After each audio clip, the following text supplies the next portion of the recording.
ভাৰতত ক্ৰিপ্ট'কাৰেঞ্চি বন্ধ হ'ব নেকি? যদি বন্ধ হয় আমাৰ ক্ৰিপ্ট' মাইনাৰ্ছ আৰু হোল্ডাৰবিলাকৰ কি হ'ব এই বিষয়ে জানিবলৈ ভিডিঅ'টি চাই থাকক। ক্ৰিপ্ট'কাৰেঞ্চিৰ বিষয়ে ইতিমধ্যে লোকসভাত আলোচনা হৈ আছে আৰু এই আলোচনা মৰ্মে শেহতীয়াকৈ বিত্তমন্ত্ৰী ডাঙৰীয়ানীয়ে এটা মন্তব্য দিছিল যে RBI ক্ৰিপ্ট'কাৰেঞ্চি বন্ধ হোৱাৰ ক্ষেত্ৰত মত পোষণ কৰিছে। RBI বহুত আগৰ পৰাই ক্ৰিপ্ট'কাৰেঞ্চি বন্ধ কৰিবলৈ চেষ্টা কৰি আছে, কিন্তু চৰকাৰে এই ক্ষেত্ৰত কোনো ধৰণৰ নিৰ্দিষ্ট স্থিতি গ্ৰহণ কৰা নাই। বৰ্তমান ক্ৰিপ্ট'কাৰেঞ্চি ভাৰতত বন্ধো নহয় আৰু ৰেগুলেটো নহয়। ক্ৰিপ্ট'কাৰেঞ্চি ট্ৰেঞ্জেকশ্যনৰ ক্ষেত্ৰত 30% টেক্স আৰু 1% TDS চৰকাৰে লগাইছে।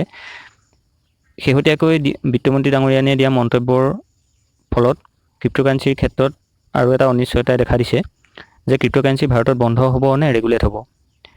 এই কথাটো স্পষ্টকৈ চৰকাৰে এতিয়াও কোৱা নাই, কেৱল মাত্ৰ ৰিজাৰ্ভ বেংকৰ এটা কুৱেশ্যনৰ আনচাৰ দিবলৈ গৈহে তেখেতে কৈছে যে ৰিজাৰ্ভ বেংকে ক্ৰিপ্ট'কাৰেঞ্চি বন্ধ হোৱাটোহে বিচাৰিছে। তেখেতে এটা কথা আৰু কৈছে যে ক্ৰিপ্ট'কাৰেঞ্চি কেৱল ভাৰতত বন্ধ কৰিলে নহ'ব, সমগ্ৰ বিশ্বৰ লগত আলোচনা কৰি পেলাই এই ক্ষেত্ৰত আগবাঢ়িব লাগিব। কাৰণ ক্ৰিপ্ট'কাৰেঞ্চি এনেকুৱা এটা বস্তু য'ত এখন দেশত বন্ধ কৰাৰ লগে লগে তাক আন এখন দেশলৈ ট্ৰেন্সফাৰ কৰি লৈ যাব পাৰে, যাৰ বাবে বিত্তমন্ত্ৰী ডাঙৰীয়ানীয়ে G20 দেশৰ লগত আলোচনা মৰ্মে ইয়াৰ ওপৰত এটা সিদ্ধান্ত লোৱাৰ মত পোষণ কৰে। চৰকাৰে এই ক্ষেত্ৰত অধিক কঠোৰ হ'বলৈ যোৱাৰ মূল কাৰণ এটাই আছে যে ক্ৰিপ্ট'কাৰেঞ্চিৰ যোগেদি যাতে কোনো ধৰণৰ বেআইনী কাম কাজ নহয়। তাৰ উপৰিও ইয়াত ভাৰতত প্ৰায় 10 কোটি মানুহ ক্ৰিপ্ট'কাৰেঞ্চিৰ লগত জড়িত। এই 10 কোটি মানুহৰ টকাখিনি যাতে কোনো ধৰণৰ দুষ্ট চক্ৰৰ কবলত নপৰে তাৰ প্ৰতিও গুৰুত্ব ৰাখি ক্ৰিপ্ট'কাৰেঞ্চি ৰেগুলেট বা বেন কৰাৰ ক্ষেত্ৰত চৰকাৰে সিদ্ধান্ত গ্ৰহণ কৰিবলৈ আগবাঢ়িছে। অক্টোবৰ মাহত G20ৰ এখন মিটিং হোৱাৰ সম্ভাৱনা আছে, য'ত সেই মিটিংখনতে সম্পূৰ্ণ ডিটেইলছটো ওলাই আহিব। বৰ্তমানো ই অনিশ্চয়তাত আছে। যদি ক্ৰিপ্ট'কাৰেঞ্চি বন্ধ হয় পাই মাইনাৰ্ছসকলৰ কি হ'ব? ক্ৰিপ্ট'কাৰেঞ্চি বন্ধ হোৱাটো বৰ সহজ নহয়, গোটেই ৱৰ্ল্ডে ইয়াক ছাপোৰ্ট কৰিব লাগিব বন্ধ হোৱালৈ, কিন্তু বৰ্তমান বহু দেশে ক্ৰিপ্ট'কাৰেঞ্চি ছাপোৰ্টত আছে। গতিকে G20 মিটিংখনত নিশ্চয় বহু এনে দেশ ওলাব যি ক্ৰিপ্ট'কাৰেঞ্চি ছাপোৰ্ট কৰিব। চৰকাৰো হয়তো এটা ভাল সিদ্ধান্ত ল'ব যে ক্ৰিপ্ট'কাৰেঞ্চি ৰেগুলেট কৰক বন্ধ নকৰি পেলাই। ই এটা কাৰেঞ্চিয়ে নহয় বা এছেটে নহয়, ই এটা আহিবলগীয়া যুগৰ পৰিৱৰ্তন। যেতিয়া Web 3 আহিব, Web 3 অহাৰ লগে লগে ক্ৰিপ্ট'কাৰেঞ্চি অত্যন্ত প্ৰয়োজনীয় হৈ পৰিব। যদি বিশ্বই ভাবে যে আমি নতুন কোনো এটা টেকন'লজি আঁকোৱালি নলওঁ, তেন্তে বৰ্তমানৰ দৰে যদি চলি থাকোঁ তেন্তে ক্ৰিপ্ট'কাৰেঞ্চি বেন কৰিব পাৰে। কিন্তু যদি সমগ্ৰ বিশ্বই ভাবে যে আমি এটা নতুন টেকন'লজি আঁকোৱালি ল'ম আৰু তাক লৈ কাম কৰিম, তেতিয়া ক্ৰিপ্ট'কাৰেঞ্চি বন্ধ কৰাটো প্ৰায় অসম্ভৱ। Web 3.0 এনেকুৱা এটা ছিষ্টেম য'ত আপুনি কোনো ধৰণৰ ক্ৰিপ্ট'কাৰেঞ্চি নোহোৱাকৈ কাম কৰিব নোৱাৰিব।